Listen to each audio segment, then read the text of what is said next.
Hello everybody. आज कुछ important सा शेयर करने जा रही हूँ। ये जो बीएड कर रहे हैं या तो जो टीचिंग फील्ड में है उनके लिए काफ़ी इम्पोर्टेंट है। तो चलिए देख लेते हैं। ये मैं आपको कमीशंस के बारे में बताने जा रही हूँ कि कौन सा कमीशन किस साल आया था और कुछ कुछ के चेयरमैन्स भी। ये मैंने अपना पुराना नोट आज मुझे मिला है, तो जब मैं बीएड कर रही थी तो ये नोट्स मैंने बनाए थे। ये मेरा रिवीजन है उस टाइम का, 2015-17 का। तो आज जो मैं आपसे शेयर करने जा रही हूँ, पहला जो कमीशन है वो है मैकॉले मिनट। ये आया था 1835 में। मैंने सीक्वेंस वाइज लिखा हुआ है। मैकॉले मिनट आया था 1835 में। उसके बाद आया था वुड डिस्पैच 1854 में, और इसके चेयरमैन थे सर चार्ल्स वुड। इन्हीं के नाम से बना है वुड डिस्पैच, क्योंकि इनका चेयरमैन का जो नाम था वो था चार्ल्स वुड, इसलिए इसका नाम पड़ा वुड डिस्पैच। और थर्ड है इंडियन एजुकेशन कमीशन, जिसे हम हंटर कमीशन भी बोलते हैं। काफ़ी फेमस नाम है हंटर कमीशन। इसका एक और नाम है इंडियन एजुकेशन कमीशन, और ये भी उनके नाम से ही बना था। इनके जो चेयरमैन थे सर विलियम हंटर, इसलिए इसे हंटर कमीशन बोला जाता है, और ये आया था 1882 में। फोर्थ है कैलकाटा यूनिवर्सिटी कमीशन, जिसे हम सैडलर कमीशन भी बोलते हैं, और यह आया था 1917 से 1919 तक ये था, और इसे लाने वाले थे डॉक्टर माइकल सैडलर, इसलिए इसका नाम सैडलर कमीशन पड़ा। इसका एक और नाम कैलकाटा यूनिवर्सिटी कमीशन। अब आ जाते हैं फिफ्थ पे, यूनिवर्सिटी एजुकेशन कमीशन, जिसे हम लोग राधा कृष्णन कमीशन भी बोलते हैं, क्योंकि इसके चेयरमैन थे ऑब्वियसली डॉक्टर सर्वपल्ली राधाकृष्णन, जिनके जन्मदिन पर हम क्या मनाते हैं, टीचर्स डे ऑफ कोर्स।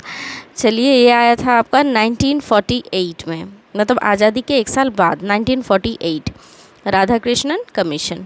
उसके बाद मेरा सिक्स्थ जो है वो है सेकेंडरी एजुकेशन कमीशन, जिसे हम मुदालियर कमीशन भी बोलते हैं, और इसके चेयरमैन थे डॉक्टर लक्ष्मण स्वामी मुदालियर। 1952 से 53 तक ये कमीशन रहा।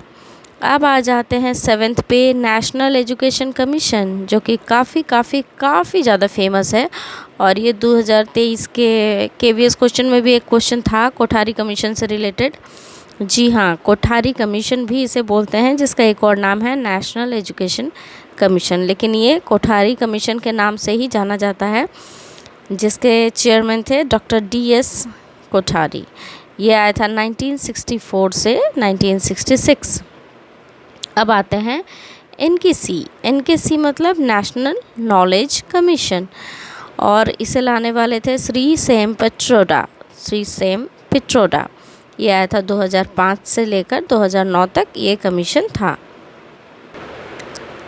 अब जो अगला है ये पॉलिसीज़ है। मैंने 3 पॉलिसीज़ यहाँ लिखे हैं।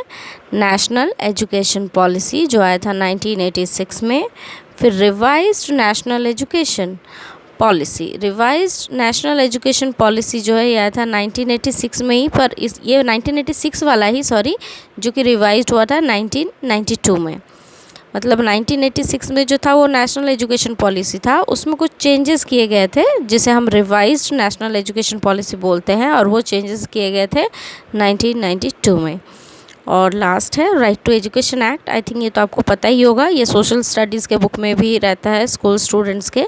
राइट टू एजुकेशन एक्ट जो कि है 2005, राइट टू एजुकेशन एक्ट 2005।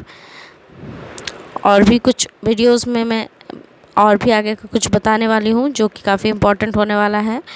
तो वेट कीजिए अगले वीडियो का। By the time, thank you, have a good day.